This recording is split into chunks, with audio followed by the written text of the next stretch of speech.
और आज नेताजी सुभाष चंद्र बोस की जयंती है। हम सभी की श्रद्धांजलि उनके लिए और सलाम।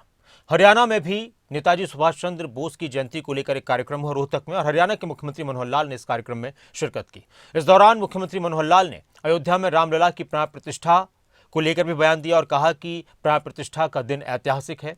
तो वहीं नेताजी सुभाष चंद्र बोस को भी याद किया, उनकी आजाद हिंद फौज को भी याद किया। कल का दिन 22 जनवरी 2024 ये भी इतिहास का एक दिन बन गया है। सारा देश राममय हो गया। मन मन में राम, तन तन में राम, घट घट में राम, घर घर में राम, सब जगह सारे देश में राम ही राम थे। कल दिन में रामचंद्र जी त्रेता युग में हुए, हजारों साल पहले की बात है। सुभाष चंद्र बोस 100 साल 128 साल पहले जन्मे। लगभग 100 साल पहले ही उनके सारे कामों का प्रताप यहां हुआ था। पूरा कालखंड अगर हम जोड़ सकते हैं तो एक महापुरुषों की लड़ी ये भी बीच में बनी है। हर समय में महापुरुष देश में आते रहे हैं।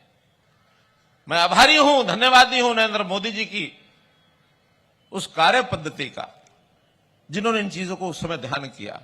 और हरियाणा में भी आपके आशीर्वाद से जब से ये सरकार बनी है, हमने पिछले 1.5 साल में वो सारे काम किए हैं कि समाज में एक शुद्धता आनी चाहिए, समाज में करप्शन दूर होना चाहिए, क्राइम खत्म होना चाहिए और कास्ट बेस्ड यानी जाति आधारित राजनीति ये समाप्त होनी चाहिए। तो भाई बहनों, ये सब काम करने के लिए हमको इन महापुरुषों की प्रेरणा ये लेनी चाहिए।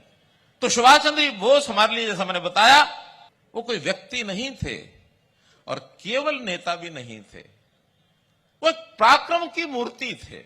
पिछली सरकारों ने उनको कभी याद नहीं किया। मोदी जी ने आने के बाद बहुत काम किए सुभाष चंद्र बोस के, उनकी स्मृति के लिए। पहला काम, हमारा जो गणतंत्र दिवस 26 जनवरी को होता है उसकी तैयारी 24 जनवरी से शुरू होती है। 24-25 रिहर्सल होती है, 26 को कार्यक्रम होता है। मोदी जी ने आज आते ही कहा कि क्या इसको हम 24 की बजाय इस तैयारी को 23 जनवरी से शुरू नहीं कर सकते।